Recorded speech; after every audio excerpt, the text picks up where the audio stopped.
మత్తయి రాసిన సువార్త 21వ అధ్యాయం 4-5 వచనాలు, ప్రత్యేకించి 4వ వచనములో ప్రవక్త వలన చెప్పబడినది నెరవేరునట్లు ఇది జరిగెను. బైబిల్లో యేసుక్రీస్తు జీవితంలో జరిగిన ఒక్కొక్క సంభవం వెనుకను ఒక ఆత్మీయ అర్థం ఉంటుంది. ఆ ఆత్మీయ అర్థం యొక్క ముందస్తు హెచ్చరికగా కార్యములు బైబిల్లో చెప్పబడ్డాయి. అలా చెప్పబడినవి యేసుక్రీస్తు వచ్చి తన జీవితంలో నెరవేర్చినట్లుగా చూస్తున్నాం. అలా నెరవేరినప్పుడు బైబిల్ చెప్తుంది ఇవన్నీ ప్రవచనం ద్వారా చెప్పబడ్డవి నెరవేర్చబడ్డాయని. నేను చెప్పింది మీకు అర్థమేంటిదనుకుంటా. యేసుక్రీస్తు జీవితంలో జరగవలసిన సంభవాలన్నీ ప్రవచనాత్మకంగా ముందుగానే బైబిల్ తెలియజేస్తుంది.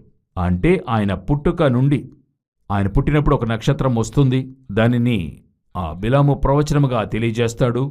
ఆయన కన్యక గర్భమున పుడతాడు, ఇదొచ్చి ఆ యెషయా ప్రవచనంగా తెలియజేస్తాడు. అటు తర్వాత ఆయనొచ్చి దేవాలయంలో ప్రసంగిస్తాడు, గుడ్డివారి కళ్ళు తెరవబడతాయి. ఇలా ఎన్నో విషయాలు యెషయాలో ఉంటాయి, ఆ కీర్తనలో ఉంటాయి. వదకు తేబడు గొర్రెపిల్లవలే ఆయన ఉన్నాడు, ఇది యెషయాలో ఉంటుంది. నా వస్త్రములు వారు పంచుకున్నారు, నా అంగీ కొరకు చీట్లు వేయుచున్నారు. ఇలా యేసుక్రీస్తు యొక్క అన్ని కార్యాలు ప్రవచనం వలె ఉన్నాయి. అది అట్లే యేసు జీవితంలో జరుగుతాయి. అలా నెరవేర్చుకుంటూ వస్తాడు ఒక్కొక్క దానిగా. అలా నెరవేరినప్పుడు వాక్యం చెప్తుంది ఇవన్నీ ప్రవచనం ద్వారా బయలుపరచబడ్డాయి. మత్తయి రాసిన సువార్తలు మాత్రమే చూస్తే ఒక్కొక్కటి చెప్పుకుంటూ వస్తాడు. యేసు పుట్టుక నుండి ఇప్పుడు గాడిద మీద సవారీ, ఆ పైన యేసు శిలువ మరణం అన్నీ చెప్తాడు. అలాగుంటున్నప్పుడు ఇలా ప్రత్యేకించి ఇదేదో ఒక పండుగగానో లేకపోతే సంవత్సరానికి ఒకసారి జరగబోయే ఒక ముఖ్యమైన సంభవంగానో ఇక్కడ చెప్పకుండా ఈ సంభవము ప్రత్యేకించి యేసుక్రీస్తు గాడిద మీద, గాడిద పిల్ల మీద ఎక్కి నీ యొద్దకు వస్తున్నాడు అని అలా చెప్పబడింది. ప్రవచనముగా అది తెలియజేయబడింది. ఎందు నిమిత్తము ఈ ప్రవచనము తెలియజేయబడింది, ఈ ప్రవచనము వెనుక ఉండేటువంటి సంభవాలు ఏంటి, అదే మనం ఈరోజు చూడబోతున్నాం. సాధారణంగా యేసుక్రీస్తు చెప్పేటువంటి లేక జరిగించే సంభవాలు మీరు ఒట్టి పారంపర్యాచారముగా చూస్తూ చేసినట్లయితే అప్పుడు ఆయన ప్రవచనాన్ని తెలిపి ఆయన ఆత్మీయ విధానంలో చెప్పిన దానికి అర్థం లేకుండా పోతుంది. ఒట్టి లోక ప్రకారంగా తీసుకున్నట్టయితే ఒక ప్రయోజనం లేదు. దాని వెనుక ఆయన ఏం చెప్పదలుస్తున్నాడు, దాని ద్వారా మనకి ఏం నేర్పిస్తున్నాడనేదే చాలా ఇంపార్టెంట్. ఉదాహరణకి ఇశ్రాయేలీయులు చేసిన గొప్ప మిస్టేక్స్లో ఒకటి ఏంటంటే యేసుక్రీస్తునకు ముందస్తు గుర్తుగా పస్కా బలిపశువును గురించి చెప్పబడింది. అయితే వారు పస్కా బలిపశువును గొర్రెపిల్లగానే తీసుకున్నారు. దాని వెనుక ఉన్నది పరిశీలించలేదు. యేసే చెప్తున్నాడు లేఖనముల యందున్న వాటిని పరిశోధించుచున్నారు, అవి నన్ను గురించి సాక్ష్యమిస్తున్నాయి అంటున్నాడు. అప్పుడు పరిశోధిస్తేనే సాక్ష్యం ఇవ్వగలము. అలా పరిశోధించి చూసి చాలామంది యేసును తెలుసుకొని ఎదురు చూశారని మనం చూస్తూ ఉన్నాం. దేవుడు దీనికి శిల్పియు నిర్మాణకుడై ఉన్నాడో పునాదులు గల ఆ పట్టణము కొరకు ఎదురు చూచారు. సో ఈ వేదవాక్యాన్ని పరిశోధిస్తూ ఉన్నప్పుడు అదెందు నిమిత్తం ఇవ్వబడింది, దాని వెనుక ఉన్నటువంటి దేవుని ప్రణాళిక ఏమిటో ఇవన్నీ మనం అర్థం చేసుకోగలం. ఇప్పుడు ఈరోజు ఒక సంభవం మనం చూశాం కదా, ఈ వాక్యము జంట వాక్యము దాని ఆధారముగానే మీరు ఈ రోజంతా మీరు చేస్తున్నారు.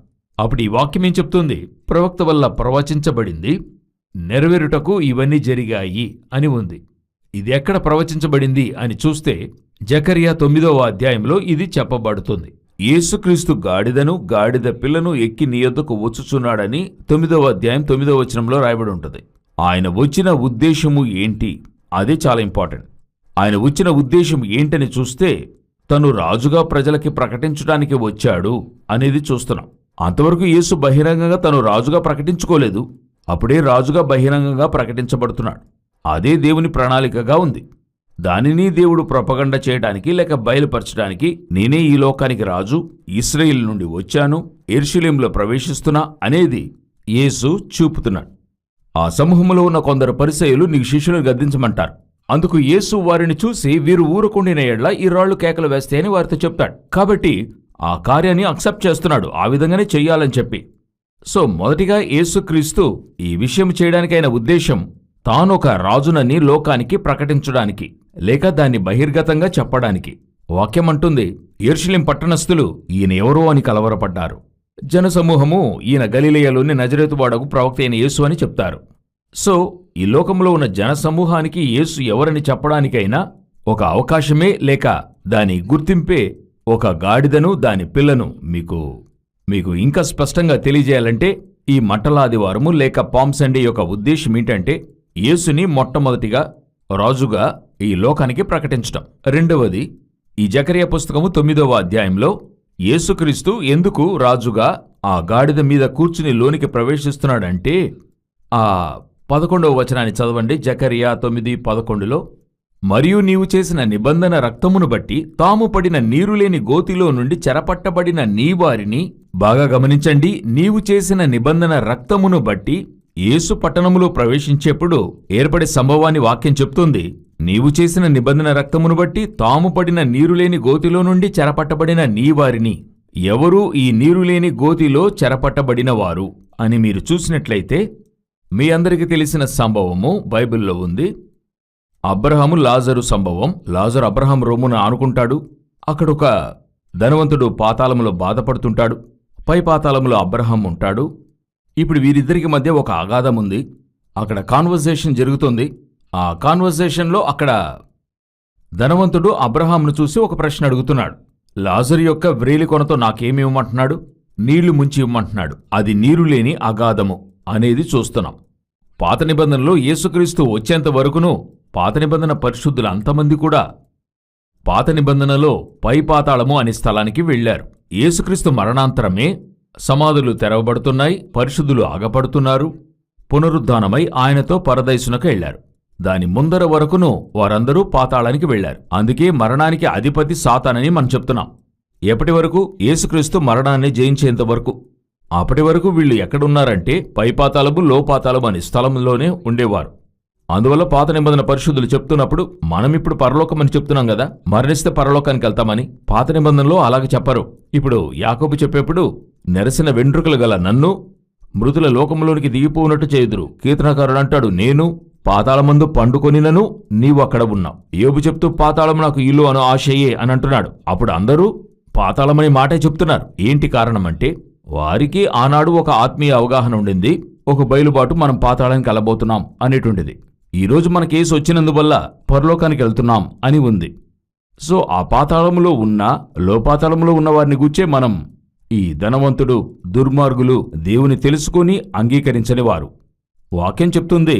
ఈ వాక్యము జకరియా 9:11, మరియు నీవు చేసిన నిబంధన రక్తమును బట్టి తాము పడిన నీరులేని గోతిలో నుండి చెరపట్టబడిన నీ వారిని. నీవు చేసిన నిబంధన రక్తమును బట్టి అంటే, నిబంధన రక్తము అంటే ఏంటి? మనమందరము యేసు రక్తమును బట్టి విడిపించబడినవారం. అయితే ఆ చోట వాక్యం చెప్తుంది, నీవు చేసిన నిబంధన రక్తము అంటే ఏంటి అర్థమంటే, వీరందరూ ధర్మశాస్త్ర ప్రకారం ఉన్న పరిశుద్ధులు. వారే ఆ చోట ఉన్నారు. వాళ్లే సున్నతి చేత నిబంధన చేయబడినవారు.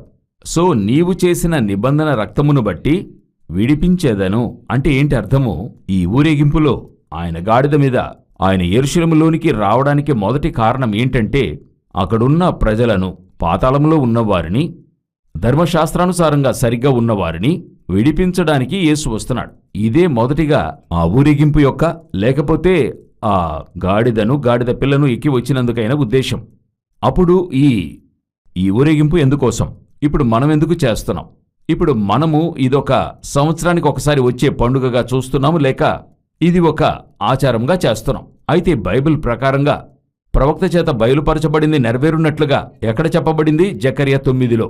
అది యేసుక్రీస్తు మత్తయి సువార్త 21లో చేస్తున్నాడు. లూకా, మార్కు, యోహానులో నమోదు చేయబడింది. అప్పుడు దీని యొక్క ఉద్దేశం ఏమైంది? ఇది దేని సూచిస్తుంది? మనము ఈ క్రమమును చేస్తున్నప్పుడు బంధించబడిన వారిని విడుదల కావించాలి. దీని ఉద్దేశము బంధింపబడిన వారు విడుదల చేయబడాలి. మనము ఈరోజు ఒక గొప్పదైన ఆశీర్వాదాన్ని చేతిలో ఉంచుకున్నాం, యేసుని రక్తం. ఆ రోజు వారు ఆ నిబంధన రక్తమును బట్టి విడిపించబడ్డారు. ఈరోజు యేసుని రక్తమును బట్టి విడిపించబడ్డాం. ఈరోజు ఎంతమంది బంధించబడి ఉన్నారు? ఎంతమంది ఈరోజు దేవుని నుండి దూరముగా వెళ్లారు? ఎంతమంది క్రీస్తుని ఎరుగని వారు ఉన్నారు? వీరందరినీ ఎవరు విడిపించేది? యేసుక్రీస్తు ఒక్కసారికి ఆకాశంలోనికి వచ్చి ఒకేసారి అగపడి సువార్తను చెప్పగలడు. అయితే ఇప్పుడు ఆయన మనకిచ్చిన ఆజ్ఞ, మీరు సర్వలోకమునకు వెళ్లి సువార్తను ప్రకటించండి. అది మన మీద పడిన బాధ్యత. అప్పుడు ఈ వేడుకలో మనం చేయవలసిన అతి ముఖ్యమైన రెండో విషయం ఏంటి? మొదటిది, వాళ్లకి తెలియజేయడం ఆయనే దేవుడని. రెండవది, బంధించబడిన వారిని విడుదల చేయడము, కట్టబడిన వారిని.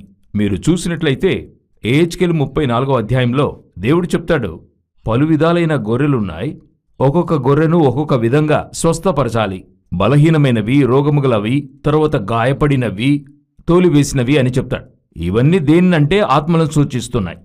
ఈ ఆత్మలన్నీ ఎక్కడ ఉన్నాయంటే ఇదే సంఘము వెలుపట, ఇదే నగరము లోపల ఉంటారు. ఇక్కడున్న వీళ్ళంతమందికిని వారిని విడుదల చేయాల్సిన బాధ్యత ఎవరికి ఉందంటే మన చేతిలో ఉంది. మనమది చేస్తున్నామా? మనం దీన్ని ఎలా చూస్తున్నాం? మన మటుకైతే ఇది ఒక పండుగ, లేకపోతే ఇదొక చేయవలసిన బాధ్యత అంతే. అయితే బైబిల్ మటుకైతే యేసు ఎందుకు ఆ పట్టణంలోనికి వచ్చాడు? ఉత్తినే వచ్చాడా అంటే కాదు. జకర్యా పుస్తకం యేసు రాకముందు 500 సంవత్సరాల క్రితం చెప్పబడింది. ఎందుకు అలా చెప్పబడింది అంటే, నేనొచ్చి నీ వారిని విడిపించెదను. అందుకు ఆయన రాజుగా ప్రవేశిస్తున్నాడు. ఎప్పుడు చూడండి, ఇప్పుడు మన దేశ సైనిక సిబ్బందిని ఒక దేశంలో పట్టుకుని పోయారంటే ఆ దేశంలోనికి వెళ్ళి దిగి యుద్ధము చేసి వారిని విడిపించి తెస్తాం. దానికి ఎవరు వెళ్ళాలి? మన దేశము నుండి వీరులు, సైన్యాధిపతి, రాజు వెళ్ళాలి. అదే యేసు చేస్తున్నాడు. ఆయన రాజుగా లోనికొచ్చి ఆయన వారు అక్కడ కట్టబడి ఉన్నారు. వారిని విడుదల చెయ్యాలి. వారిని ఆ యొక్క కట్టి ఉంచిన వానిని జయించాలి. ఆ శత్రు దేశం రాజును జయించాలి. అదే పిశాచి. జయించి అతనిని విడిపించడం. అందుకోసమే యేసుక్రీస్తు గాడిదను, గాడిద పిల్లను ఎక్కి వస్తున్నాడు అని చూస్తున్నాం. ఈరోజు మనం చేసే ఊరేగింపు ఉద్దేశం ఆ విధంగా లేదు. బంధింపబడిన వారిని విడుదల చేసేదిగా లేదు. మూయబడిన వారిని విడుదల చేసేదిగా లేదు. మనమది ఒక సాంప్రదాయంగా మార్చేశాం. అప్పుడు ఈ ఊరేగింపును మీరు అర్థవంతంగా మార్చాలి. లేఖనాల్లో చెప్పబడినట్టు అది మీరు కరెక్ట్గా చేసి ముగించాలి అన్నట్టయితే మనం మొదట చూసినట్టు మొదటిగా సువార్తను ప్రకటించేవారిగా మారాలి. రెండవది, మీరు బంధింపబడిన వారిని విడుదల చేయడం. యేసుక్రీస్తుని చూడండి, శిష్యులను పంపుతున్నప్పుడు వారు తనతో ఉండుటకు, ప్రసంగించుటకు, స్వస్థపరిచి విడిపించుటకు 4 పనులిచ్చి పంపుతాడు. వ్యాధిగ్రస్తులను స్వస్థపరచుటకును, చివరికి విడుదల చేయడానికి. అపోస్తలుల కార్యం 10వ అధ్యాయం 38వ వచనం చెప్తుంది, తండ్రి అయిన దేవుడు యేసుక్రీస్తుని ఎందుకు అభిషేకించాడట? మేలు చేయుచు అపవాది చేత పీడింపబడిన వారిని అందరినీ స్వస్థపరచడానికి. ఈరోజు మనము ఎటువంటి వారముగా ఉన్నాం? మనము, మన కుటుంబము, మన ఆశీర్వాదం అన్నీ ఓకే. దేవుడు అనుగ్రహించాడు, మన సంతోషంగా ఉన్నాం, మరో మాట లేదు. అయితే మన వల్ల ఎవరికి ఏం ప్రయోజనం? మనం ఎవరినైనా విడుదల చేశామా? మిషనరీస్ని సపోర్ట్ చేస్తున్నాం. ఎప్పుడైనా ఆ మినిస్ట్రీ స్థలానికి మీరు వెళ్ళారా? మిషనరీస్కి పంపడం ఎంతో సంతోషం, మిమ్మల్ని కొరతే చెప్పడం లేదు. అది గొప్ప విషయం. మనకి ముందుగా ఒక విషయాన్ని ఏం చేశారంటే రాంగ్గా చెప్పించారు. ఆ రోజున్న పరిస్థితిని బట్టి చెప్పుంటారు. రాంగ్ అని చెప్పకూడదు, ఆ రోజున్న దాన్ని బట్టి చెప్పారు. ఏం చెప్పించారంటే గో ఆర్ సెండ్ అని చెప్పేవారు కదా. ఒకటి వెళ్ళండి, వెళ్ళకపోతే పంపండి. మీరది ఏం చేశారంటే గోనే లేపేశారు, సెండ్ మాత్రం ఉంచుకున్నారు. సెండ్ పంపచ్చు. అది మనం ఎంతగా పంపుతున్నామో మన స్తోమతను బట్టి, మన హృదయానికి తగినట్టుగా పంపుతున్నాం. మిషనరీస్ అందును బట్టి ప్రయోజనపడుతున్నారు. సువార్త వెళుతుంది, లేదనే చెప్పడంలా. మీరు వెళ్ళి ఎప్పుడన్నా ఆ స్థలాన్ని చూశారా? వారేం చేస్తున్నారో చూశారా? వెళ్ళాలి. అప్పుడే మీరిచ్చే విరాళాల మీద మీకు అతిశయం రాదు. ఇప్పుడు మీరిచ్చే విరాళాల మీద మీకు ఖచ్చితంగా ఒక అతిశయం ఉంటుంది. ఎలాగో ఒక నలుగురికి చెప్తారు, 2 మిషనరీస్ని సపోర్ట్ చేస్తున్నాం. మరలా చెప్తున్నాం, మీరు సపోర్ట్ చేయడం మంచిది. అయితే సంవత్సరానికి ఒక్కసారైనా మీరు అక్కడికి వెళ్ళి చూడండి. అప్పుడే మీరు పంపుతున్న ఆ విరాళాలకైనా విలువను మీరు చూస్తారు. ఆ డబ్బు కంటే వారి యొక్క జీవాన్నిచ్చి అక్కడ ఎలా పనిచేస్తున్నారు? మనుషుల మధ్యలో, మృగాల మధ్యలో, అడవి మధ్యలో వారేం చేస్తున్నారన్నది ఏం చేయాలి? అక్కడికెళ్ళి చూడాలి. వారు ప్రతిరోజు మృగాల మధ్య పరిగెత్తుతారు. వారి ఉద్దేశం ఏంటి? మీరు పంపే డబ్బు సహాయపడుతుంది, లేదని చెప్పడం లేదు. లేకపోయినా వారు బ్రతుకుతారు, ఎలాగైనా దేవుడు వారిని పోషిస్తాడు. అయితే వారే బంధించబడిన వారి విడుదల చేయడానికి వెళుతూ ఉన్నారు. ఆ విధంగా మీరు కూడా వెళ్ళి చూడండి. అక్కడున్నటువంటి గ్రామంలో, ఆ అడవిలో ఉండే ప్రాంతంలో ఒక ఆత్మతో మాట్లాడటం మీరు 5,000 మందితో మాట్లాడినంత సమం. నేనొకసారి వెళ్ళినప్పుడు దాదాపు 15-20 కిలోమీటర్లు నడిపించుకుని వెళ్లారు. తీసుకువెళ్ళి ఒక దగ్గరికి తీసుకెళ్లారు. అక్కడికి వెళితే ఎంత చూసినా ఒక 10 మంది కూడా లేరు. కొండపైన ఉన్నారు. కానీ ఆ 10 మందిని వారం వెళ్ళి చూస్తున్నారట. చూసి సువార్తను చెప్తారు. ఇదే బంధించబడిన వారిని విడుదల చేయడం. ఈరోజు మనం అది చేస్తున్నామా? అటువంటి కార్యం ఉందా? మనం ఖచ్చితంగా ఇస్తున్నాం, లేదని చెప్పడంలా. అందులో మనకొక చిన్న అతిశయం మైండ్లో ఉంటుంది. మనం ఎవరితోనా మాట్లాడుతున్నప్పుడు అలా చెప్తూ ఉంటాం, మేము 2 మినిస్ట్రీస్ని ఆదుకుంటున్నాం అని అంటాం. దయచేసి మీరు దిగి పని చేయండి. దేవుని కోసం మీ కాళ్ళు నడవనివ్వండి. దేవుని కోసం మీ చేతులతో ట్రాక్స్ ఇవ్వండి. డబ్బులు ఇవ్వడం ఓకే, ట్రాక్స్ ఇవ్వండి. వెళ్ళి మీ నోటితో కొంత సువార్తను కూడా చెప్పండి. దేవుని కోసం కొంత మాట్లాడండి. దేవునికి డబ్బు లేక మిమ్మల్ని పిలవడం అనేది కాదు. దేవునికి మనుషులు లేకనే మిమ్మల్ని పిలిచాడు. వాక్యం స్పష్టంగా చెప్తుంది, కోత విస్తారమే గాని పనివారు కొద్దే. కోతకు పనివారిని పంపమని కోత యజమానితో వేడుకొనుడి. God need a heart. సువార్తను అందించే మంచి హృదయం కావాలి దేవునికి. బంధించబడిన వారి విడుదల చేయడానికి యేసుక్రీస్తు గాడిద మీద వచ్చాడు. ఈరోజు మనము బంధించబడిన వారి విడుదల చేయడానికి రాలేదు. మనం ఒక వాడుకగా చేస్తున్నాం. ఒక తీర్మానం, ఒక్కొక్క కార్యము విషయం వెనుక ఒక మంచి తీర్మానం ఉంటే అది ప్రయోజనకరంగా ఉంటుంది. ఒక తీర్మానం, ఒకరోజు ఒక ఆత్మకైనా గాస్పెల్ చెప్పండి, సువార్త చెప్పండి. సంవత్సరానికి ఒక్కసారి అయినా ఏదైనా ఒక పని స్థలానికి వెళ్ళిరండి. ఒక స్థలానికి ఒక 2 రోజులు 3 రోజులు వెళ్ళండి. వెళ్ళక్కడ ఉండండి, బస చేసి రండి. నేను మీకు దేవుని నామమును బట్టి నిశ్చయంగా చెప్తున్నాను, ఆ 3 రోజుల ప్రయాణం మీ జీవితాన్నే పూర్తిగా మార్చేస్తుంది, అనేక మార్పులు తెస్తుంది. ఇంకా చెప్పాలంటే మీరు స్పిరిచువల్గా వర్ధిల్లడానికి ఆ పని స్థలం సరిపోయేదిగా ఉంటుంది. మొట్టమొదటిగా యేసుక్రీస్తు ఎందుకు గాడిదను గాడిద పిల్ల మీద ఎక్కి వచ్చాడంటే విడుదల గావించడానికి వచ్చాడు. ఇది ఫస్ట్. రెండవది, ఆ తర్వాత మనం ఎందుకొరకు చేయాలంటే సువార్తను ప్రకటించడానికి చేయాలి. మూడవది, ఈ కార్యము ప్రవక్తల ప్రవచనాన్ని బట్టి నెరవేరుటకు ఈ విధంగా జరిగాను. ఇది చేస్తున్నప్పుడు యేసు జరిగించిన ముఖ్యమైన కార్యాన్ని మనం చూస్తున్నాం. మత్తయి సువార్త 21వ అధ్యాయం 2వ వచనాన్ని చదవండి. మీ ఎదుటనున్న గ్రామంనకు వెళ్ళుడి. వెళ్ళగానే కట్టబడియున్న ఒక గాడిదయు దానితోనున్న ఒక గాడిద పిల్లయు మీకు కనబడును. వాటిని విప్పి నా యొద్దకు తోలుకొని రండి. సామాన్యంగా మీరు గమనించి చూడండి, కొంచెం గమనించి చూడండి. గాడిదను కట్టిపెట్టారు, చూసారా? రోడ్లో వెళుతున్నప్పుడు గాడిద సాధారణంగా ఏం చేస్తుంది? మేస్తూ ఉంటుంది. అట్లే కొంత భద్రతగా ఉంచేవారు 2 కాళ్ళు కట్టిపెడతారు. అయితే ఇంట్లో ఏం చేయరు?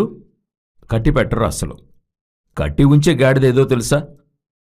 ఇంటి లోపల, ఇంటి దగ్గర కట్టిపెడుతున్న గాడిద ఏ గాడిద ఏంటో తెలుసా? దేవుని కొరకు అర్పించబడేటువంటి గాడిదనే కడతారు.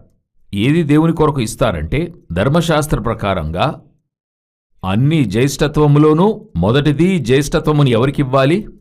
దేవునికివ్వాలి. ధర్మశాస్త్ర ప్రకారంగా అన్నిటిలో మొదటిది ఇవ్వాలి. ఎడ్లు, ఆవులు ఏవేవి మొదటివో ఇప్పుడు మీరు దశమ భాగం ఇస్తున్నారు కదా. దానికైన విషయం ఏంటంటే, జీతం వచ్చిన వెంటనే ఈరోజు కూడా అటువంటి వారు ఉన్నారు. ఎంతో దేవునికై కేర్ఫుల్గా ఉండేవారు ఉన్నారు. అంటే జీతం వచ్చిన వెంటనే మొదట ఏం చేస్తారు? ఇచ్చి కవర్లో పెట్టి దశమ భాగాన్ని తీసి పెడతారు. ఇంకొక గ్రూప్ ఉంది, ఖర్చు పెట్టి చివరి వారం చూసుకోవచ్చు అనే గ్రూప్ కూడా ఉంది. అయితే ఈరోజు నమ్మకంగా వచ్చిన వెంటనే అదొక కవర్లు వేసి ముందు పెట్టేవారు కూడా ఉన్నారు. ఈ అలవాటు ఎక్కడి నుండి వచ్చిందంటే ధర్మశాస్త్రం నుండి వచ్చింది. ధర్మశాస్త్రంలో ఏం చెప్పబడుతుంది? ఏ ఒక్క విషయంలోనూ ఫస్ట్ జ్యేష్ఠత్వాన్ని ఎవరికివ్వాలి? దేవునికివ్వాలి. అయితే ఆ కాలములో గాడిద అన్నది ఉన్నంతలో ప్రెషస్, ఉన్నంతలోనే అతి ముఖ్యమైనది. ఆస్తి దాన్ని బట్టే లెక్కిస్తారు. ఇప్పుడు మనకొక కాలంలో ఎడ్లు, పశువులను బట్టి లెక్కేస్తారు. ఇప్పుడున్నవారు ఇల్లు, భూములను బట్టి లెక్కేస్తున్నారు. కొంతమంది అయితే బంగారాన్ని బట్టి లెక్క వేస్తారు. ఉన్నారు కదా, అలా లెక్కెట్టేవారు ఉన్నారు కదా.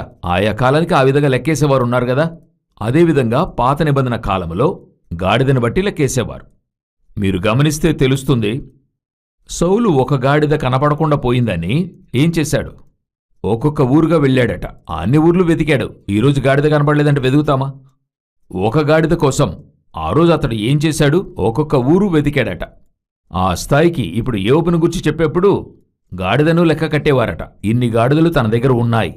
ఫరో అబ్రహాముకు బహుమతులు ఇచ్చాడని చెప్తున్నప్పుడు ఇన్ని గాడిదలు ఇచ్చాడు అని ఉంటుంది. కాబట్టి ఆ రోజు గాడిదన్నది ఒక గిఫ్ట్, ఇచ్చేటువంటిది. రాజు ఒకనికి బహుమతి ఇస్తున్నాడంటే ఏమిస్తున్నాడు? గాడిదనిస్తున్నాడు. అలాగా గాడిదే ఆ రోజు ప్రీషియస్గా ఉండింది. అలాగుంటున్నప్పుడు ఆ గాడిదల జ్యేష్ఠత్వంలోనూ ఏమివ్వాలి? దేవునికి ఇవ్వాలి. అయితే దేవుడు మన దగ్గర ఎదురు చూసేది ఏం ఎదురు చూస్తున్నాడంటే, దేన్ని దుఃఖముతోనో విచారముతోనూ ఇవ్వకూడదని దేవుడు అనుకుంటున్నాడు. మనమిచ్చేప్పుడు ఎలాగివ్వాలి? ఉత్సాహముతో, మనరమ్యముగా, సంతోషముగా దేవునికివ్వాలి. ఏది ఇచ్చినా గాని, అది ఆఫరింగ్ ఇచ్చినా గాని, లేకపోతే వస్తువులు తీసుకొచ్చి ఇచ్చినా సరే, లేకపోతే సేవకి బిడ్డలనిచ్చినా ఎలాగివ్వాలి? సంతోషముగా ఇవ్వాలి. అప్పుడు దేవుడు చూస్తున్నాడు. ఇప్పుడు గాడిదనివ్వమంటే ఇతడు ఏం చేయడు? ఇవ్వడు. ఇవ్వాలన్నప్పుడు కొంతమంది ఇవ్వరు. అట్లే దేవునికి భయపడి ఇవ్వాలంటే ఎలాగిస్తాడు? దుఃఖముతో ఇస్తాడు. అయ్యో గాడిదనిస్తున్నామే, దేవుడు ఆ విధంగా ఇవ్వొద్దని అనుకుంటున్నాడు. ఇచ్చేప్పుడు ఎలాగివ్వాలి? సంతోషంగా ఇవ్వాలి. అందువల్ల దేవుడు చూశాడు, వీడు గాడిదని ఏం చేయడు, సంతోషముగా ఇవ్వడు. దానికొక పని చేశాడు. చదవండి, నిర్గమకాండము పుస్తకము 13వ అధ్యాయము 13వ వచనాన్ని చదవండి. ప్రతి గాడిద పిల్లను వెల ఇచ్చి విడిపించి, తొలి పిల్లను వెల ఇచ్చి విడిపించి దానికి మారుగా గొర్రెపిల్లను ప్రతిష్ఠింపవలెను. దాని అర్థం ఏంటని అడిగితే, కట్టబడిన గాడిదది, దేవునికి అర్పింపవలసిన గాడిద. అయితే దాన్ని ఏం చేశారు? కట్టి పెట్టేశారు. ఇది బలి అర్పింపవలసింది, అయితే ఇవ్వాలనుకోవడం లేదు. బలి కావడానికి ఆ ఓనరు సమ్మతించలేదు. అలా అతడు ఇవ్వడానికి ఇష్టపడలేదు. ఇచ్చినా దుఃఖముగా ఇస్తాడు. ఇప్పుడు దేవుడు చూస్తున్నాడు, ఆ గాడిద తొలిపిల్లను విడిపించడానికి ఏమివ్వాలి? ఒక గొర్రెపిల్లను ఇవ్వాలి. ఇక్కడ యేసు చెప్తున్నాడు, మీ ఎదుటనున్న గ్రామమునకు వెళ్ళుడి, వెళ్ళగానే కట్టబడి ఉన్న ఒక గాడిదయు దానితోనున్న ఒక గాడిద పిల్లయు మీకు కనబడును. వాటిని విప్పి నా యొద్దకు తోలుకుని రండి. ఇప్పుడు ఈయనెవరు? ఈయనే ఆ గొర్రెపిల్ల. ఒక గాడిద తొలిచూలును విడిపించాలంటే ఏం చేయాలి? ఒక గొర్రెపిల్లని ఇవ్వాలి. ఇప్పుడు ఈయన చెప్తున్నాడు, ఆ గాడిదను విప్పి తీసుకురా, ఇక అది కట్టబడనక్కర్లేదు, ఇక అది బలి కావలసిన పని లేదు. దానికి మారుగా, దానికి బదులుగా బలి కాబోతున్న గొర్రెపిల్ల నేనే. దానికి మారుగా. ఇప్పుడు ఈయన ఆ గాడిద మీద ఎక్కి ఎక్కడికొస్తున్నాడు? ఎక్కడికి? యెరూషలేంకి వస్తున్నాడు. దాని అర్థమేంటి? గాడిద విడిపించబడింది. యెరూషలేంకి యేసు ఎందుకు వెళ్తున్నాడు? బలి కావడానికి వెళ్తున్నాడు. తను ఒక బలి పశువుగా అర్పించుకుంటున్నాడు. అక్కడే క్రింద చెప్తున్నాడు, యేసు తనను గురించి మార్కులు చెప్తాడు, మనుష్య కుమారుడు అనేకులకు ప్రతిగా విమోచన క్రయధనముగా తన ప్రాణమిచ్చుటకు వచ్చాను అంటాడు. అంటే ఏంటి అర్థం? నేను యెరూషలేములో బలి కాబోతున్నాను. ఈ బలి వల్ల ఒక గాడిద తల విడిపించబడుతుంది. దాని ఒక మరొక అర్థాన్ని మీరు గమనించండి. మీరు నేనే ఆ గాడిద. మిమ్మల్ని నన్ను విడిపించడానికి ఆయన బలి అయ్యాడు. మిమ్మల్ని నన్ను విడిపించడానికి ఆయన సిలువలో అర్పించబడ్డాడు. మీకు నాకు మర్యాదిస్తున్నారు. చూడండి, అంతమంది గాడిదకు ముందుగా ఏం చేస్తున్నారు? పరిచారు. ఎందుకట? పైనైన కూర్చుంటేనే అక్కడి క్రింద పరుస్తారు. ఇంతటినీ చేయడానికే గాడిదను గాడిద పిల్ల మీదను ఆయన వచ్చాడు. అప్పుడు ఎందు నిమిత్తముగా ఇవ్వబడింది? మిమ్మల్ని నన్ను విడిపించడానికి. మీరు నేను యేసు వచ్చేంతవరకు కట్టబడిన వారిగా ఉండాం. నేనెక్కడుండానో అడగద్దండి. మన పూర్వీకులు ఉండడం బట్టి మనం అందరం వచ్చాం. 2000 సంవత్సరాల క్రితం గాడిద యొక్క తలలన్నీ కూడా కట్టబడి ఉండినవి. అన్నీ కూడా కట్టబడి ఉండినవి. అన్నీ విడుదల గావించడానికి యేసు చెప్పాడు, అన్నిటికీ కట్లు విప్పు, అన్నీ నా దగ్గర తీసుకురా. లేదు, ఏదన్నా అడిగితే ఓనర్ అడుగుతాడే, అపవాది అడుగుతాడే. అపవాది మోషే దేహాన్ని అడిగాడు. వాడు అడుగుతాడు, ఎందుకు ఈ గాడిదను విడుదల చేస్తున్నారు? ధైర్యంగా చెప్పు, దీని కొరకు గొర్రెపిల్ల బలి కాబోతుంది. ఈ గొర్రెను బలిగా అర్పించి ఆ గాడిదను విడుదల చేశాడు. మీరు నేను యేసుని బలిచేత విడుదలయ్యాము. అందువల్ల తరువాత యేసు యెరూషలేములో సిలువను మోస్తాడు, ఆ గాడిదను విడుదల చేస్తున్నాడు. అప్పుడు అలా మూడవదిగా ఈ ఊరేగింపు యొక్క అర్థమేంటి? ఎందుకు మనం ఇది ఈరోజు చేస్తున్నాం అన్నట్టయితే, దీని ఉద్దేశం ఏంటంటే, మీరు నేను విడుదలైన వారిగా ఉన్నాం. ప్రభువు నన్ను విడుదల చేశాడు. మీరు నడిచేప్పుడల్లా ఒకటి మీకు తెలియాలి, నేను విడుదలైన వాణ్ణి. ఆ రోజు ఆ రోడ్లో ఆ గాడిద నడిచినప్పుడు జనులందరూ పరిచారు. బట్టలను కొమ్మలను తీసుకొచ్చి పరిచారు. కాని వారు యేసు కొరకే చేశారు. అయితే నడిచి వచ్చింది ఎవరు? గాడిదే నడిచొచ్చింది, యేసు నడవలేదు. దాని అర్థమేంటి? ఈరోజు నేను ఇక్కడ విడుదలైన వ్యక్తిగా నడుస్తూ ఉన్నాను, ఆశీర్వదించబడిన వానిగా నడుస్తున్నా. ఈరోజు దేవుడు నాకు అన్నిటినీ ఇచ్చాడు. ఇంతటి ఆశీర్వాదానికి కారణం, నాపైనున్న గొర్రెపిల్ల ఒకరోజు నాకై బలి అయ్యింది. గాడిద తలలన్నీ కూడా గొర్రెపిల్ల వల్ల విడిపించబడాలి. యోచించి చూడండి. మీరు ఊరేగింపులో అలా యోచించి వెళ్ళారా? ఊరేగింపులో నేనెందుకు నడుస్తున్నానంటే, ప్రభువు నన్ను విడుదల చేసున్నాడు. నేనెందుకు నడుస్తున్నా? నాకు ముందుగా ఇంతటి ఆశీర్వాదాన్ని దేవుడు ఉంచాడు. ఇది మన మట్టుకైతే ఏంటి? ఇదొక ఊరేగింపు. అయితే ఎందుకు నడిచాము? అలా నడవటానికి ఏంటి కారణం? ఆ నడక వెనుక ఉన్నటువంటి దేవుని యొక్క ఆ ప్రణాళిక ఏమిటన్నట్టయితే మీకు తెలియాలి. నేను విడిపింపబడిన వానిగా నడుస్తున్నా. ఒక కాలంలో కట్టబడిన వానిగా ఉండాను. యేసు నన్ను విడుదల గావించాడు. మరోసారి ఊరేగింపెళ్తున్నప్పుడు మీలో ఈ ఆలోచన రావాలి, ఈ సందేశం మాట్లాడాలి. ప్రభువా, నేనిలా నడిచి వెళ్తున్నానంటే మీకు తెలుసా, ఇదే ఇండియాలో మీరు నేను నడిచి వెళ్ళలేని ఒక కాలం ఉండింది. రోడ్లో నడిచి వెళ్ళలేని ఒక కాలం ఉండింది. అందరూ నడుస్తారు, మనం ఒక ప్రక్కన నుంచోవలసిన కాలం ఉండింది. అందరూ చెప్పులేసుకుంటారు, మనము చెప్పులు వేసుకోలేని కాలం ఉండింది. అందరూ చొక్కాలేసుకుంటారు, మనం చొక్కాలేసుకోలేని కాలం ఉండింది. దేవుడు ఈరోజు మిషనరీలను పంపి ఆయన మనల్ని ఆత్మీయ రీతిలో విడుదల చేశాడు. మిషనరీలు వచ్చి చట్టప్రకారంగా మనల్ని విడుదల చేశారు. ఈరోజు మనం ధైర్యంగా నడుస్తూ ఉన్నాం. ఎంతటి ఆశీర్వాదం! దీని గొప్పతనం తెలుస్తుందా? ఇప్పుడు ఉన్నంతలో ఏంటంటే, ఈ గొప్పతనం తెలియని కూటంలో మీరు నేను చేరి ఉన్నాం. ఎంతటి ఆశీర్వాదం! ఒక 50-100 సంవత్సరాల క్రితం మీరు నేను రోడ్లో నడిచే పరిస్థితి లేకుండా ఉండింది. ఇదే ఒక 150-200 సంవత్సరాల క్రితమైతే మిషనరీలు రాకముందు మీకు నాకు ఏమీ లేకుండా ఉండింది. అయితే ఈరోజు చదువు, ఈ ఆశీర్వాదాలనే దేవుడు వారి ద్వారా ఇచ్చాడు. అప్పుడు మనం ఎంత కృతజ్ఞత కలిగిన వారిగా ఉండాలి. నడిచేప్పుడు మన హృదయంలో ఏం కలగాలి? మీరు నేను నాయకుని కోసం చనిపోవక్కర్లా. అయితే కృతజ్ఞతా హృదయం కావాలి కదా. నడిచేప్పుడు చెప్పాలి కదా, దేవుడు నన్ను విడుదల చేశాడని, దేవుడు నన్ను ఆశీర్వదించాడు. దేవుడు నన్ను మాత్రం కాదు, గాడిదల తల చొప్పున నా కుటుంబాన్ని, నా తరముని దేవుడు విడుదల చేసున్నాడు. హల్లెలూయా! ఇదే ప్రవచనం వెనుక జరిగిన రెండవ అతి ముఖ్యమైన సంభవం జరిగింది. మూడవది ఇంకొక కార్యం ఉంది, అది మాత్రం చెప్పి ముగిస్తాను. ఎందుకు ఈ విధంగా యేసు గాడిదను, గాడిద పిల్లను ఎక్కి ఆ చోటికి వచ్చాడని ఆ వాక్యం చదవండి. మత్తయి సువార్త 21వ అధ్యాయం 4-5 వచనాలు చదవండి. ప్రవక్త వలన చెప్పబడినది నెరవేరునట్లు ఇది జరిగెను. అదేమనగా, ఇదిగో నీ రాజు సాత్వికుడై గాడిదను భారవాహిక పశువు పిల్ల అయిన చిన్న గాడిదను ఎక్కి నీ యొద్దకు వచ్చుచున్నాడని సియోను కుమార్తెతో చొప్పుడి అనున్నది. ఈ విషయము ప్రవచనాత్మకమైనది, ఇంకా కొంచెం లోతైనది. కొంచెం గమనిస్తే మీకు అర్థమవుతుంది అనుకుంటా. యేసుక్రీస్తు ఏది చేసినా దాని వెనుక దేవుని యొక్క ప్రణాళిక ఉంటుంది. ఇప్పుడు యేసు యెరూషలేములోకి వచ్చేప్పుడు 2 సార్లు, ఒకసారి గాడిద మీద వచ్చాడు, సరేనా? ఇంకొక వాక్యాన్ని చదవండి. మార్కు సువార్త 10వ అధ్యాయం 32వ వచనాన్ని చదవండి. వారు ప్రయాణమై యెరూషలేమునకు వెళ్ళుచుండిరి. యేసు వారికి ముందు నడుచుచుండగా వారు విస్మయముందిరి. యేసు వారికంటే ముందుగా నడిచి వెళ్ళాడు. వారందరూ యెరూషలేమునకు ప్రయాణమై వెళ్ళుచున్నారు. యేసు వారికంటే వారు వెళ్లి చేరకముందే ఆయన ముందుగా వెళ్ళిపోయాడు. వారు ఆ చోటుకి వెళ్లే లోపల నడిచి వెళ్ళాడు. వారు విస్మయముంది. వాక్యమేమంటుంది? విస్మయముంది భయముతో ఆయనను వెంబడించారు. ఈయనతోనే కదా 3.5 సంవత్సరాలు నడిచారు. అన్ని చోట్లకు ఈయనతోనే నడిచారు. అప్పుడెందుకు ఇప్పుడు మాత్రం యెరూషలేములోకి నడిచెళ్తున్నాడు, ముందుగా వెళ్తున్నాడు? వెనుక వెళ్ళిన శిష్యులు చూసి ఏం చేస్తున్నారు? విస్మయముందారు. రెండవది, భయపడుతున్నారు. అలా ఏంటండి జరిగింది? యేసు నడిచి వెళ్ళాడు, అంతే ఉంది. అంటే ఏంటర్థం? ఈ చోట 2 ముఖ్యమైన విషయాలు యేసు చేస్తున్నాడు. ఇదే యెరూషలేములో ఒకసారి గాడిదతో ప్రవేశిస్తున్నాడు, గాడిద మీద వస్తున్నాడు. ఒకసారి నడిచి లోనికి వస్తున్నాడు. గాడిద మీద వచ్చినప్పుడు రాజుగా ఆయనకి జయమని చెప్పారు. అదే సమయంలో నడిచి వచ్చేప్పుడు శిష్యులందరూ ఆయన విస్మయంతో చూసి భయపడ్డారు. ఇది ఎందుకైనా సూచన అని చూసినట్లయితే, యేసుక్రీస్తుగా ఆయన ఒక అతి ముఖ్యమైన వ్యక్తికి సూచనగా ఉన్నాడు అని చెప్పి హెబ్రీయులలో చదువుతున్నాం. హెబ్రీయులకు రాసిన పత్రికలో 7వ అధ్యాయంలో 15-17 వచనాలు చదవండి. మరియు శరీరానుసారముగా నెరవేర్చబడు ఆజ్ఞగల ధర్మశాస్త్రం బట్టి కాక, నాశనం లేని జీవమునుకున్న శక్తిని బట్టి నియమింపబడి మెల్కీసెదెకు పోలిన వాడై వేరొక యాజకుడు వచ్చియున్నాడు. కావున మేము చెప్పిన సంగతి మరింత విశదమయ్యున్నది. ఏలయనగా నీవు నిరంతరము మెల్కీసెదెకు క్రమము చొప్పున యాజకుడవై ఉన్నావు అని ఆయన విషయమై సాక్ష్యము చెప్పబడెను. అప్పుడు మెల్కీసెదెకు క్రమము చొప్పున యేసే ఆ సూచనగా ఉన్నాడని వాక్యం చెప్తుంది.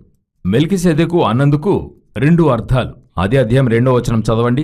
ఎవనికి అబ్రహాము అన్నిటిలో 10వ వంతు ఇచ్చెనో ఆ షాలేం రాజును మహోన్నతులకు దేవుని యాజకుడైన మెల్కీసెదెకు నిరంతరం యాజకుడుగా ఉన్నాడు. అతని పేరుకు మొదట నీతికి రాజనియు, తర్వాత సమాధానపు రాజనియు అర్థమిచ్చినట్టు షాలేం రాజని అర్థము. 2 పార్ట్లున్నాయి అందులో. ఒకటి నీతికి రాజు, ఇంకొకటి సమాధానపు రాజు. ఇవి 2 కూడా చేరినవే ఒక మెల్కీసెదెకు, ఆ పోలికగా యేసు. ఇవి రెండిటినీ ప్రతిఫలించే 2 రాజులుండేరు పాత నిబంధనలో. ఒకటి దావీదు, మరొకటి సొలొమోను. సొలొమోను సమాధానానికి రాజు, దావీదు నీతికి రాజు. ఇదే యెరూషలేము నగరములో దావీదు ఏ విధంగా వచ్చాడనేది వాక్యం చెప్తుంది, చదవండి. 2వ సమూయేలు 6వ అధ్యాయం 13-14 చదవండి. ఎట్లనగా యెహోవా మందసమును మోయివారు 6 అడుగులు సాగగా ఎద్దు 1 కొవ్విన దూడ 1 వధింపబడెను. దావీదు నారతో నేయబడిన ఏఫోదును ధరించిన వాడే శక్తి కొలది యెహోవా సన్నిధిని నాట్యమాడుచుండెను. ఇది దావీదు అదే యెరూషలేములోనికి నడిచి వచ్చింది. తరువాత 1 రాజులు 1:39 చదవండి. యాజకుడైన సాదోకు గుడారంలో నుండి తైలపు కొమ్మును తెచ్చి సొలొమోనుకు పట్టాభిషేకము చేసెను. అప్పుడు వారు బాకా ఉదగా కూడిన జనులందరూ రాజైన సొలొమోను చిరంజీవి అగునుగాక అని కేకలు వేసిరి. అప్పుడు సొలొమోను ఏ విధంగా లోనికి వచ్చాడు? దానికి ముందర వాక్యం చెప్తుంది. కాబట్టి యాజకుడైన సాదోకును ప్రవక్త అయిన నాతాను రాజైన దావీదు కంచెర గాడిద మీద సొలొమోనును ఎక్కించి గీహోనునకు తీసుకుని రాగా గమనించండి. ఇదే యెరూషలేములోనికి దావీదు నడిచి వచ్చాడు. ముందుగా సొలొమోను గాడిద మీద వచ్చాడు. ఇతడు నీతికి రాజు, అతడు సమాధానమునకు రాజు. ఇవి రెండూ యేసు చెయ్యాలి. ఈ 2 కార్యాలు అక్కడ జరగాలి. ఇప్పుడు దావీదు లోనికి వచ్చేప్పుడే వస్త్రములని చూస్తున్నాం. అటు తర్వాత హేళనగా మాట్లాడుతుంది మీకాలు. ఆ తర్వాత గర్భం మూయబడింది. అటు తర్వాత దావీదు వెళ్ళి ఏం చేస్తాడంటే రొట్టె, భక్ష్యము, ద్రాక్ష పండ్లనిస్తాడు. 6వ అధ్యాయంలో ద్రాక్ష పండ్లు, రొట్టె, భక్ష్యము 3ను ఇచ్చి ప్రజలను ఆశీర్వదిస్తాడు. అది మీరు 2వ సమూయేలు 6వ అధ్యాయంలో మీరు చూడగలరు. 19వ వచనం. సమూహముగా కూడిన ఇశ్రాయేలీయులకు స్త్రీ పురుషులకందరికీ ఒక్కొక్క రొట్టెయు, ఒక్కొక్క భక్ష్యమును, ఒక్కొక్క ద్రాక్ష పండ్ల అడయు పంచిపెట్టిన తర్వాత జనులందరూ తమ తమ ఇండ్లకు వెళ్ళిపోయేరి. ఈ వాక్య ప్రకారంగా మరి చూస్తే దావీదు కమ్యూనియన్ ఇస్తున్నాడు. యేసుక్రీస్తు యెరూషలేములోకెళ్ళి కమ్యూనియన్ ఇస్తున్నాడు. ఒకసారి లోనికి వస్తున్నప్పుడు యేసు నడిచొచ్చాడు. మరొకసారి వచ్చేప్పుడు గాడిద మీద వచ్చాడు. వీరిద్దరూ చేస్తున్నది ఆయన చేస్తున్నాడు. ఈ ప్రవచనం నెరవేరాలి. ఇప్పుడు లెక్క ప్రకారంగా యేసుక్రీస్తు ఆ సూచనను చేసి ముగించాడు. ఇంకా మీకు తేటగా చెప్పాలంటే యేసు ఒక యాజకునిగా దావీదును చూస్తే ఏఫోదు వస్త్రమును ధరించి అని ఉంటది. అదే 6వ అధ్యాయం 14వ వచనంలో దావీదు నారతో నేయబడిన ఏఫోదును ధరించి, ఏఫోదు యాజకులు ధరించేది. యాజకుడు వేసుకునే డ్రెస్ని దావీదు వేసుకొని యెరూషలేములోకి నడిచి వచ్చి ఆయనొచ్చి కమ్యూనియన్ ఇస్తున్నాడు. ఇదే కార్యం యేసు చేస్తున్నాడు. ఆయన రాజయ్యి ఉండియు యాజకునిగా వచ్చి కమ్యూనియన్ ఇచ్చాడు. ఇంకొకసారి గాడిద మీద రాజుగా లోనికొస్తున్నాడు. దీని అర్థమేంటి? యేసు ఒకసారి యాజకునిగా వచ్చి ఆయన బలి అయ్యాడు. గాడిద మీద రావడం ఏది సూచిస్తుంది? 2వసారి యేసుక్రీస్తు రాజుగా రాబోతున్నాడు. మరలా లోనికొచ్చి రాజ్యభారం చేస్తాడు. సొలొమోను వచ్చి ఏమేమి చేస్తాడో అంటే రాజ్యభారం, సమాధానమైన రాజ్యభారం, అదే 1000 ఏండ్ల పరిపాలన, అది యేసు చేయబోతున్నాడు. దానినే ఒక సూచనగా గాడిదను, గాడిద పిల్ల మీదను. యేసెందుకు గాడిద పిల్ల మీద ఎక్కి వస్తున్నాడంటే వారిద్దరిని చూడండి. సౌలు సమూయేలు అభిషేకం చేస్తాడు, దావీదును సమూయేలు అభిషేకం చేస్తాడు. అయితే సొలొమోను మాత్రం గాడిదపై ఎక్కించి తీసుకొస్తారు. సొలొమోను అన్నది సమాధానానికైనా సూచన. ఇంకా చెప్పాలంటే సొలొమోను యెహోవా కుమారుడు, యెహోవా కుడిచేయి, ఇలా సూచనలున్నాయి. దేవుడే అతనికి పేరు పెడతాడు. సో తర్వాత గాడిదను, గాడిద పిల్ల మీదను అన్నందుకైన ప్రవచన నెరవేర్పు ఏంటంటే 2వసారి యేసు గాడిదను, గాడిద పిల్ల మీదను రాజుగా వచ్చిన లాగున ఈ లోకములో రాజులా వచ్చి 1000 ఏండ్ల పరిపాలనను చేయబోతాడు. దాని యొక్క సూచనే యేసు గాడిద మీద వస్తాడు, నడిచొచ్చాడు. నడిచొచ్చినప్పుడు ఏఫోదు ధరించిన దావీదు రాజవస్త్రము ధరించినట్లు సొలొమోను నుంచుంటాడు. యేసు మరలా రాజుగా రాబోతున్నాడు. అప్పుడు ఈ ఊరేగింపులో మీరు చేయాల్సిన 3వ కార్యము ఏంటంటే, మా ఊరేగింపునకు గుర్తు ఏంటంటే మా దేవుడు మరలా రాజుగా రాబోతున్నాడనేటువంటి అర్థం. ఆ యొక్క ఆలోచనతోనే ఈ కార్యము చేయాలి. ఇప్పుడు మనం ఇదొక పారంపర్యాచారముగా చేస్తూ ఉన్నాం. దీని వెనుక ఉండేటువంటిదైనా దీర్ఘదర్శనం. ఏది వాక్యం చెప్తోంది? ఇదెందుకు ముందుగా ప్రవచించబడింది? ఇందును బట్టి యేసు ఇంకా ఏ రాజగృహంలోనూ కూర్చోలేదు, రాజవస్త్రం ధరించలేదు. అయితే బైబిల్ చెప్తుంది మరలా ఆయన రాజుగా వచ్చి 1000 ఏండ్ల పరిపాలన చేస్తాడు. అప్పుడు 4వదిగా మీరు దీని మూలంగా తెలుసుకోవలసిన మరో ప్రవచనం ఏంటంటే ఆయన మరలా రాజుగా రాబోతున్నాడు, పరిపాలించబోతున్నాడు అన్నందుకు సూచనగానే ఆయన గాడిద మీద వచ్చాడు. ఈరోజు మనం ఎంతమంది యేసు వస్తున్నాడనుకుంటున్నాం, రాజుగా వస్తాడని అనుకుంటున్నాం, కాని సిద్ధంగా ఉన్నామా? మీరు బాగా గమనిస్తే యెరూషలేము పట్టణస్థులందరూ ఈయన వస్తున్నప్పుడు ఎవరని అడుగుతున్నారు. ఈయనెవరు? అయితే ఆయనే వారి రాజు. వారి మధ్యకొచ్చి 33 సంవత్సరాలు అయ్యింది, అదే ఇశ్రాయేల్ దేశంలో. అయితే అక్కడున్న వారికి తెలియలేదు ఆయనే ఇశ్రాయేల్ రాజు అని. అదే పరిస్థితి ఈరోజు సంఘానికి. ఇప్పుడు మీరు చెప్పచ్చు, మాకు బాగా తెలుసే, యేసురాజా బాగా తెలిసే, యేసు వస్తాడని తెలిసే. వస్తాడని తెలియడము ముఖ్యము కాదు, సిద్ధపడటమే ముఖ్యము. టైం టేబుల్ ఇస్తారని మనకు బాగా తెలుసు. ఇస్తే ఎగ్జామ్ రాయడానికి రెడీగా ఉండాలి. దానికోసమే ఆ టైం టేబుల్ ఇవ్వడం. మనమెంతమంది ఈరోజు రాకడికి రెడీగా ఉన్నాం? ఇప్పుడు ఒక కూటం మాత్రమే ఆయనతో ఊరేగింపులో వెళ్ళింది. అందరూ ముందు వెనుక వెళుతూ ఉన్నారు, వస్త్రాలు పరుస్తున్నారు. వారిలో ఒక కూటం నాకు తెలీదు, ఎవరీనా, ఎక్కడి నుండి వస్తున్నాడు. అదేవిధంగా ఒక కూటమే యేసు రాజుగా వచ్చేందుకు సిద్ధంగా ఉంది, సంధించడానికి. బహుజన కూటము సిద్ధముగా లేదు. మీరిది చేయడం వల్ల సిద్ధపడ్డారు అనే అర్థం కాదు. ఇప్పుడు మీరు తెలుసుకోండి, ఇదెందుకు చేస్తున్నారంటే మరలా యేసు రానై ఉన్నాడన్నందుకు గుర్తుగానే మీరు చేస్తున్నారు. ఇది చేస్తున్నప్పుడు మీకు తెలియాలి, నేను యేసుక్రీస్తు రాకడకు సిద్ధముగా ఉన్నానని. మీరు దానికి సిద్ధముగా లేనివారిగా మీరు చేసినట్లయితే, ఒక కూటం అడిగింది గదా, ఈయన ఎవరు, ఎక్కడి నుండి వచ్చాడని. ఆ కూటము మీరును ఒకటే. అయితే ఒక సమూహము ఆయన యూదులకు, ఇశ్రాయేలీయులకు రాజు అని చెప్పారు గదా, ఆ సమూహంగా మీరు ఉండాలంటే సిద్ధపడి ఉంటేనే ఆ సమూహం. మీరు సిద్ధపడి ఉన్నారని పరీక్షించుకోండి. నేనిక ముగిస్తాను. 4 కార్యాలు యేసుక్రీస్తు ఇలా ఈ ప్రవచనం జరగాలని గాడిదను, గాడిద పిల్ల మీద వచ్చినందుకు సూచన. మొదటిగా ఆయన ప్రకటించేవాడిగా వచ్చాడు, అందరికీ ఆయన రాజుగా బయలుపరచడానికి. అదే మీరు నేను చేయాలి. రెండవది విడుదల గావించేవానిగా, మనలను విడుదల చేసేది ఆయనే. ఆయన మరలా వస్తున్నాడంటే విడిపించబోతాడని అర్థం. మూడవది ఆయన గాడిద తలచెప్పున విడుదల చేసి తనను బలిగా అర్పించుకున్నాడన్నందుకు సూచన. 4వది నీతికి రాజుగా వచ్చినవాడు మరలా సమాధానానికి రాజుగా రాబోతున్నాడు. హల్లెలూయా! మరలా 1000 ఏండ్ల పరిపాలన రాబోతుంది. దానికి ముందరగా మిమ్మల్ని నన్ను విడిపిస్తానని యేసు వాగ్దానం చేస్తున్నాడు. దీనికి మీరు ఎంత సిద్ధముగా ఉన్నారో అంతగా ఈ ఊరేగింపునకు అర్థముంది. ఇదేది కూడా తెలియలేదు, చర్చిలో ఇది జరుగుతుంది, మేము వెళ్ళొస్తాము అలాగని ఈరోజు మీరు చేసి ఉంటే అందువల్ల ఏ ప్రయోజనమునూ లేదు. అది మీకొక కార్యక్రమము అంతే, కాని మీకు అది ప్రయోజనము కాదు. ఈ 4ను తెలుసుకుని చేస్తే ఆ కార్యము మీకు ప్రయోజనకరంగా మారుతుంది. మీరు సిద్ధపడిన వారుగా మారతారు. ఆమెన్. మనం ప్రార్థించుకుందాం. కళ్ళు మూసుకుందామా? ప్రియమైన తండ్రి, సర్వశక్తిమంతుడైన మా ప్రభువా, ఈ అద్భుతమైన సమయానికై మీకు స్తోత్రం. కృపగల నీ హస్తముల క్రింద తల ఉంచుతున్నాం. ఇంతవరకు ఆత్మదేవ మా మధ్య సంచరించినందుకు మీకు స్తోత్రం. మీరు మాత్రమే మహిమ పొందుదురు ప్రభువా. మీరు వచ్చినప్పుడు మేము నిజమైన ఊరేగింపులో పాల్గొనుటకు కృపచూపము. వేవేల పరిశుద్ధులతో ప్రభువు వచ్చినప్పుడు మేము అందులో పాల్గొనటానికి ప్రభువా కృపచూపుము. ఆయనతో శ్రమను అనుభవించామంటే ఆయనతో పరిపాలించదమని వాక్యం చెప్తోంది. తండ్రి, ఈ ఊరేగింపు అర్థవంతంగా అర్థము చేసుకున్నట్టుగా ప్రవచనం వెనుక నిగూఢమైన సత్యాన్ని పొందుకొని చేసేవారిగా కృప చూపించండి. మీ మహిమతో కప్పండి. మా ప్రభువైన యేసుక్రీస్తు నామమున తండ్రి.